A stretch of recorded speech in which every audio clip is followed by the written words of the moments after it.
नमस्कार, आप देख रहे हैं सोशल न्यूज़। मैं आपके साथ मोहम्मद अकरम। जहां देश कोरोना से लड़ रहा है, साथ ही साथ ब्लैक फंगस नाम की बीमारी ने भी जन्म ले लिया है, तो दूसरी तरफ बेरोजगारी भी बढ़ती चली जा रही है। कहीं ना कहीं ये बीमारी के तरीके से फैल रही है, जिससे युवा जो है वो प्रभावित हो रहा है। मैं आपको बता दूं कि अंतर्राष्ट्रीय श्रम संगठन की एक रिपोर्ट के हिसाब से अगर बात की जाए तो भारत में बेरोजगारी 3 दशक से टॉप पे है। यानी कि अब हम श्रीलंका, बांग्लादेश, नेपाल, यहाँ तक कि पाकिस्तान से भी बेरोजगारी में आगे बढ़ चुके हैं। हमारे वहाँ जो युवक हैं वो इस समय कहीं ना कहीं जो नौकरी है वो नहीं पा रहे हैं, कोरोना की वजह से माना जाए या फिर ये कहा जाए कि लगातार जिस तरीके से लॉकडाउन लगा उसमें कहीं ना कहीं युवक जो थे देश में वो सरकारी फॉर्म नहीं डाल पाए, सरकारी एग्जाम्स नहीं दे पाए, क्योंकि एग्जाम्स भी नहीं हो रहे थे, कैंसिल हो रहे थे कोरोना के वजह से। रीजन चाहे जो भी हो, लेकिन बेरोजगारी देश में लगातार बढ़ती चली जा रही है। सरकार जहां पे 2014 से बात कह रही है कि हम रोजगार देंगे, 2014 में जब बीजेपी आई थी तो 2 करोड़ रोजगार की बात कही थी, और प्रति साल के हिसाब से अगर बात की जाए तो 2014 से 2021 में काफ़ी समय, 7 साल का समय है, और 7 साल में अगर बात की जाए तो 14 करोड़ रोजगार जो है वो अभी तक लोगों को मिल जाना चाहिए था। लेकिन ये नहीं समझ में आ रहा है कि देश आगे जा रहा है कि पीछे जा रहा है। अगर बात करेंगे सरकार की तो वो बात हमेशा आगे जाने की करती है, लेकिन आँख खोल के अगर आप अपने चारों तरफ देखेंगे तो देश आपको पीछे जाते हुए दिखाई देगा। फिर चाहे आप क्राइम की बात कर लें, चाहे रोजगार की बात कर लें, चाहे डेवलपमेंट की बात कर लें, किसी भी तरीके से आप अगर देखेंगे तो देश पीछे जाता हुआ दिखाई दे रहा है। अब युवा की बात करेंगे तो रोजगार लगातार कम होता चला जा रहा है देश में। ऐसे में क्या आने वाले समय में युवा अपनी नौकरी, अपनी लाइफ सेव कर पाएगा? क्या वो अपनी लाइफस्टाइल को संभाल पाएगा जिस हिसाब से महंगाई बढ़ती चली जा रही है? दूसरी तरफ अगर बात करेंगे, रोजगार देश में है नहीं। कोरोना से तो हम निपट लेंगे, लेकिन क्या ये जो बीमारी बढ़ रही है हम इससे निपट पाएंगे? आप अपने आप से पूछिएगा। जिस तरीके से रोजगार जो है वो खत्म होता जा रहा है, क्या अब फिर से वापस रिकवर हो पाएगा? क्या वापस नौकरियां आ पाएंगी? बहुत बड़ा सवाल अपने आप में ही है। आप एक बार खुद जरूर सोचिएगा। मैं आपको बता दूं कि अभी हाल ही में एसएससी जीडी, अगर सरकारी नौकरियों की बात करें तो एसएससी जीडी के जो बच्चे थे वो दिल्ली आए थे। 2 महीना यहाँ पे रोडों पे वो भटकते रहे, अपनी नौकरी जो थी उसको मांग रहे थे। 2018 में उन्होंने एग्जाम दिया था, लेकिन लॉकडाउन लगने की वजह से उनको जाना पड़ा। उन्होंने ये भी कहा था या तो वर्दी दो या तो अर्थी दो। 2 महीने तक लगातार जो हमारे देश की सेवा करना चाहते थे, जो सरकारी नौकरी में भर्ती हो चुके थे, एग्जाम दे चुके थे, सब कुछ क्लियर था, लेकिन उनको नौकरी नहीं मिली। तो सोच लीजिए देश की हालत कहां जा रही है। खैर, आईएलओ के मुताबिक 2021 के दौरान भारत में बेरोजगारी दर बढ़कर 11.9% हो गई है। यानी कि आप समझ सकते हैं कि अगर बात की जाए 100 में से 11 लोगों के आसपास जो लोग हैं वो बेरोजगार घूम रहे हैं इस समय के हालात में। जिस तरीके से कोरोना फैल गया और कहीं ना कहीं लॉकडाउन लग गया, उसमें अभी बताया जा रहा है, ये पिछले महीने की मैं आपको रिपोर्ट बता रहा हूं, जहां पे 11.9% जो बेरोजगारी है वो देश में बढ़ चुकी है। अगर इस हिसाब से देखा जाए तो इस देश में करोड़ों युवा हो गए हैं जिनके पास डिग्री तो है लेकिन नौकरी नहीं है, जो बेरोजगार घूम रहे हैं, जो घर पे बैठे हुए हैं। चाहे फिर सरकारी नौकरी की बात कर लीजिए, चाहे प्राइवेट नौकरी की बात कर लीजिए, लेकिन सरकार अपनी पीठ थपथपाने से रुक नहीं रही है। अभी हाल ही में अगर बंगाल चुनाव जीती होती सरकार तो वहां नौकरी मिलती।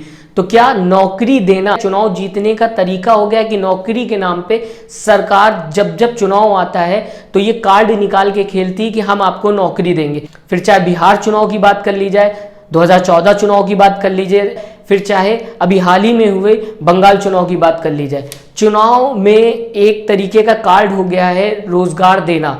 जहां पे भी चुनाव होता है वहां पे युवाओं को लुभाने के लिए ये जो कार्ड है वो डाला जाता है, ताकि युवा जो है वो कहीं ना कहीं सरकार की बात मान ले और वोट दे दे। आपको ये भी पता होना चाहिए, सरकारी संस्थाएं ही होती हैं जिसमें सरकार नौकरी दे सकती है और नौकरी देने का दावा कर सकती है, क्योंकि प्राइवेट कंपनीज अपने हिसाब से नौकरी देती हैं, उसमें सरकार का कोई लेना देना नहीं होता।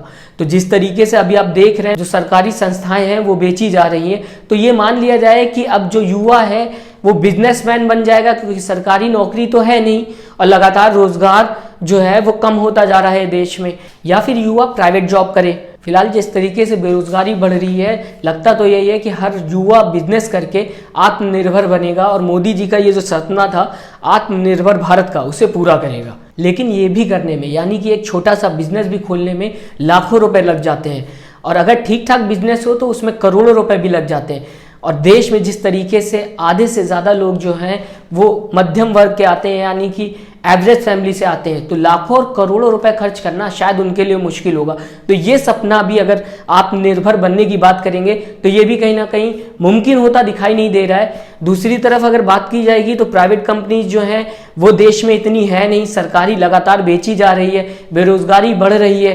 तो किस तरीके से सरकार निपटेगी, अभी तक सरकार ने कोई जवाब नहीं दिया है। अगर बात करेंगे गोदी मीडिया की तो वो लगातार हर टॉपिक पे बात करती रहती है, सरकार की पीठ थपथपाने में वो एक मिनट भी जाया नहीं करती। लेकिन जब बेरोजगारी की बात आती है, जब युवा की बात आती है, जब देश की बात आती है, जब कहीं ना कहीं लोग परेशान होते हैं, तब गोदी मीडिया है वो बोलते हुए दिखाई नहीं देती, चुप्पी साध लेती है। इस पे आप जरूर कमेंट करें कि आपकी क्या राय है, आप क्या सोचते हैं कि इस समय जिस तरीके से बेरोजगारी बढ़ रही है, क्या इस पे खबर नहीं दिखानी चाहिए? क्या डिबेट जो होती रहती है लगातार उनसे हटके युवाओं का टॉपिक नहीं होना चाहिए? क्योंकि लगातार देश में बेरोजगारी जो है वो बढ़ती चली जा रही है, एक बीमारी के तरीके से ये देश में आ रही है। अब अगर बात करें उस वर्ग की जो रोज़ कमाता और रोज़ खाता है, तो उसकी कमर जो है कोरोना ने पूरी तरीके से तोड़ दी है।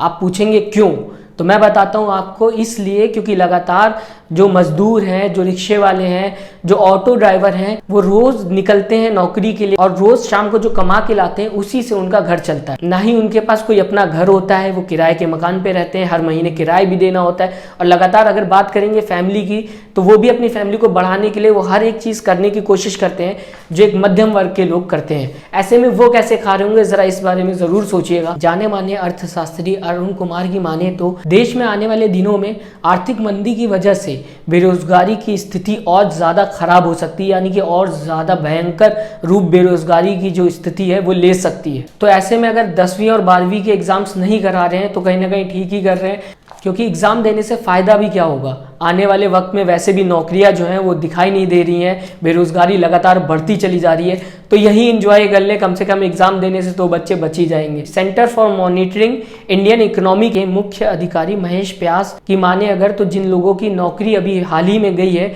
उनको दोबारा नौकरी लेने में काफ़ी प्रयास करना पड़ रहा है, क्योंकि इनफॉर्मल सेक्टर जो है वो फिर भी ठीक हो रहे हैं, लेकिन फॉर्मल सेक्टर की अगर बात की जाए तो उसमें अभी भी काफ़ी वक्त लगेगा। खैर, जिस हिसाब से देश में बेरोजगारी बढ़ रही है, लगता तो यही है कि आने वाले वक्त में जो दुनिया का सबसे बड़ा वायरस होगा वो कहीं ना कहीं भारत से निकलता हुआ दिखाई दे रहा है। उसका नाम जो है वो बेरोजगारी है, क्योंकि जिस तरीके से अभी आप देख रहे हैं 11.9% जो बेरोजगारी का आंकड़ा है वो भी बढ़ता चला जा रहा है देश में। तो जो सबसे बड़ी बीमारी भारत से निकल के बाहर आएगी वो बेरोजगारी होगी, जहां आने वाली पीढ़ी को सपने छोड़ खाने के लिए काम करना होगा। और जब वो पीढ़ी पूछेगी कि किस वजह से देश में बेरोजगारी बढ़ी, तो लोगों को ये बताना होगा कि एक वोट की वजह से देश में बेरोजगारी बढ़ गई। फिलहाल आपका क्या मानना है जिस हिसाब से देश में बेरोजगारी बढ़ रही है, कमेंट करके जरूर बताएं। हमारे चैनल को सब्सक्राइब करना ना भूलें। नमस्कार। चैनल को लाइक, शेयर एंड सब्सक्राइब करें और बेल आइकन दबाना ना भूलें।